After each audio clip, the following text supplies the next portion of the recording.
Assalamualaikum warahmatullahi wabarakatuh. Ohayo konnichiwa konbanwa. Selamat pagi, selamat siang, dan selamat malam dimanapun dan kapanpun Anda berada ketika melihat video ini. Di video kali ini gue mau jawab pertanyaan yang dilontarkan di kolom komentar dari Raihan Rahadian yang isinya total biaya keluar apakah 15 juta itu senpai? Oh iya senpai.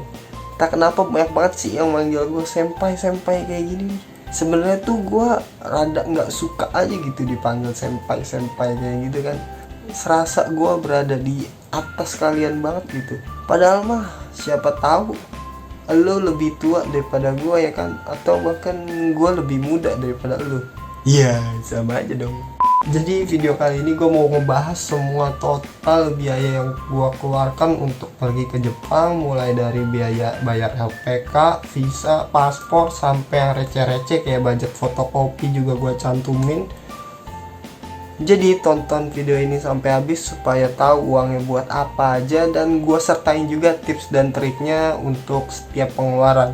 Tapi sebelum itu bantu subscribe dulu bos, karena subscribe itu gratis, cuma modal mama jari. Dengan kalian subscribe itu bantu gue banget biar makin semangat bikin konten-konten lainnya. Jadi gue akan mulai dari yang pertama banget nih. Ini sih kira-kira budget pengeluaran berdasarkan gue pribadi ya. Bisa aja beda, bisa aja sama ketika kalian pengen ke Jepang. Tapi insya Allah bisa lah ini semua itu dijadiin buat patokan untuk kalian. Pengeluaran yang pertama itu gue pakai buat nyari LPK atau lembaga pelatihan kerja. Budgetnya 300.000 rupiah. Jadi gue menentukan LPK itu nggak cuk-cuk dijelasin kerja di Jepang gaji minimal sekian gitu kan. Terus gue langsung gajinya gede banget, aku mau ikut LPK ini. tidak seperti itu. Cara gue tuh nggak kayak gitu. Jadi gue selama 2 bulan gue sempetin untuk nyari LPK di sela-sela libur kerja. Sampai ada sekitar 15 LPK yang udah gue datengin di daerah Planet Bekasi dan sekitarnya. Sumber info LPK-nya gue cari-cari di Facebook, di IG, bahkan sampai di Google Maps juga gue cari tuh keywordnya. Waktu itu LPK Jepang gitu, gue carinya keyword LPK Jepang, dan itu banyak banget yang keluar, dari yang bagus sampai yang penipuan di komentarnya. Kenapa gue melakukan ini? Karena banyak banget beritanya di Facebook LPK abal-abal dan tipu-tipu. Jadi gue mendingan rela ngeluarin 300.000 buat operasional daripada kena tipu-tipu yang berjuta-juta. Soalnya gue ngerasain kalau gue datang ini, kita jadi lebih yakin bahwa ini LPK niat tipu-tipu apa beneran pengen ngeberangkatin orang ke Jepang gitu. Bisa kita lihat dari tempat LPK-nya, kualitas LPK-nya, terus bisa juga kita nanya ke murid-muridnya, terus juga bisa lihat sistem LPK dan pembayarannya juga itu gimana ya kan. Jadi bisa dah itu kalau misalkan ini LPK nipu apa enggak ya. Ntar kita udah bayar semua terus kita malah kena tipu kan gitu kan. Ya semua orang nggak ingin kena tipu, tapi ada aja tuh oknum-oknum LPK yang kayak gitu. Nah gue pengen menghindari para oknum LPK yang kayak gitu. Jadi gue rela 300.000 aja nggak apa-apa lah, daripada ya kan. Jadi tipsnya buat kalian sebelum menentukan LPK itu lebih baik cari LPK sebanyak-banyaknya, terus bandingkan kelebihan dan kekurangan masing-masing LPK itu pasti ada, dan pikirin kemungkinan gimana kalian bisa ditipunya. Kalau misalkan kalian bimbang nih ketika mau nentuin LPK, buat yang muslim bisa lah itu sholat istiqoroh biar semakin yakin. Terus pengeluaran gue yang kedua itu buat ngurus berkas dan ikut tes di LPK Minori. Itu gue budgetin 150.000. Jadi awalnya gue memilih untuk jadi pemagang lewat Minori. Alhasil gue ditolak dan gagal di tahap terakhir interview. Saat itu gue sedih banget, menyedihkan banget sih. Tapi ya gitulah, panjang banget kalau diceritain. Mungkin di lain video gue ceritain ya. Kenapa budget ini gue masukin? Karena dengan gagal ini gue jadi makin terpacu buat semangat lagi untuk kerja di Jepang. Gue pengen bilang suatu saat kata-kata ini. Sekarang lo nyeselkan, keselkan, nolak gue. Terus karena gue punya pengalaman ikut interview user secara langsung dengan orang Jepang di LPK Minori, gue ketika interview di Maher lewat online itu gue jauh lebih pede. Jadi secara tidak langsung kalau misalkan gue nggak ngerasain gagal dulu di Minori, mungkin gue bisa nggak keterima di perusahaan yang ini.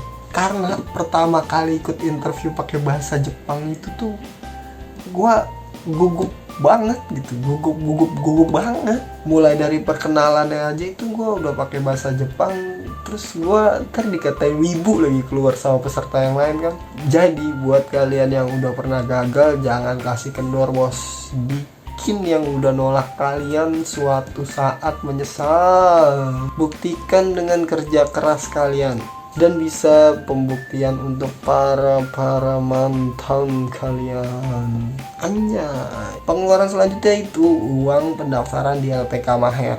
Jadi ketika Maher ngumumin akan ada interview, gue bilang gue pengen ikut interview itu, tapi disuruh bayar dulu uang pendaftarannya untuk biaya penggantian CV dari bahasa Indonesia ke bahasa Jepang. Jadi CV lu akan ditranslate dari bahasa Indonesia ke bahasa Jepang, dan CV lu akan dikirimkan ke pihak user interviewnya. Jadi awalnya itu gua pengen keterima, tapi ya nggak muluk-muluk lah gitu. Kalau misalkan nggak keterima ya udahlah.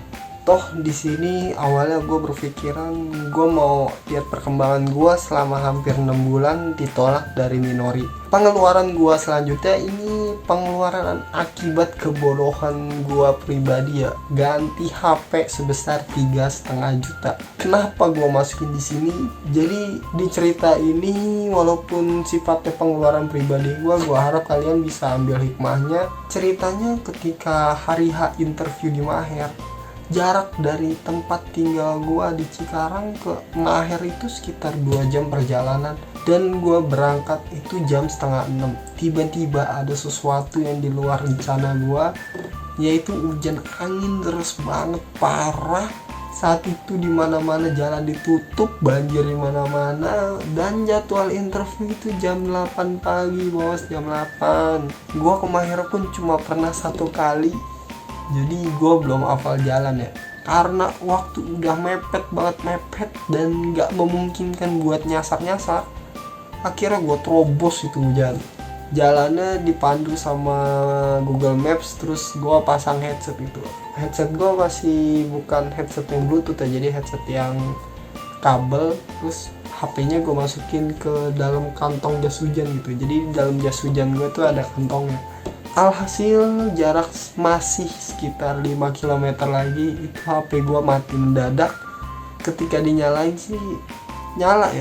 Terus LCD tuh redup banget gitu, kayak wah ini kemasukan air ini. Terus langsung mati lagi seketika, nggak bisa nyala.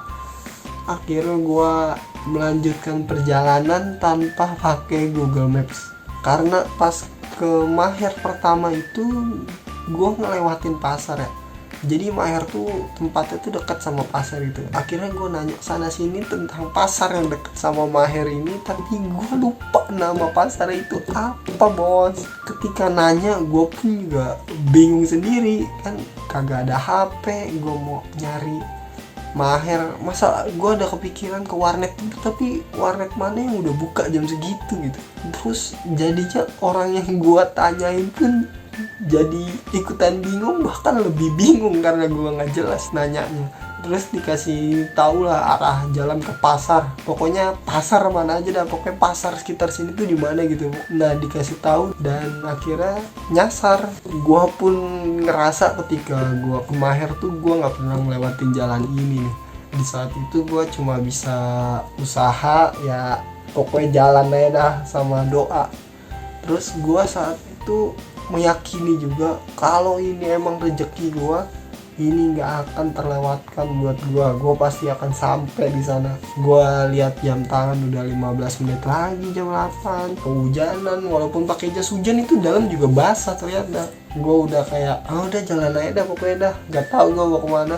Setelah jalan-jalan menggunakan bismillah, jadi kalau misalkan mau belok nih bismillah kiri, bismillah kanan, biasanya kagak gitu, kayak gitu karena butuh aja, karena lagi butuh, biasa manusia bos, lagi butuh bismillah kalau enggak mah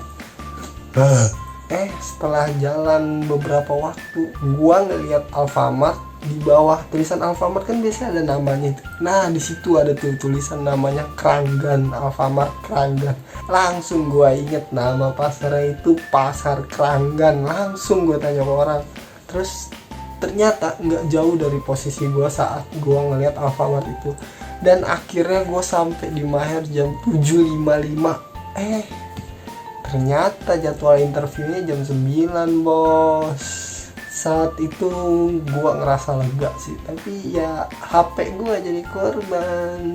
Di cerita ini walaupun sifatnya pengeluaran pribadi gue harap kalian bisa ambil hikmahnya, yaitu tetap usaha sama doa. Terutama minta doa sama orang tua coy.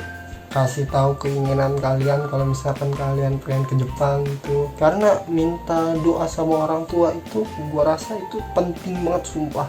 Bahkan bisa gue bilang gue ini termasuk orang yang banyak hokinya gitu, hokinya banyak banget. Contohnya gue bisa berangkat ketika corona lagi marak, bisa berangkat ke Jepang padahal gue tes level bahasa Jepang R5 aja gue gagal. Terus pas banget mau pelunasan bayar uang LPK, itu orang tua gue dapat rezeki gitu. Yang terakhir dapat perusahaan yang memperbolehkan sholat dan puasa.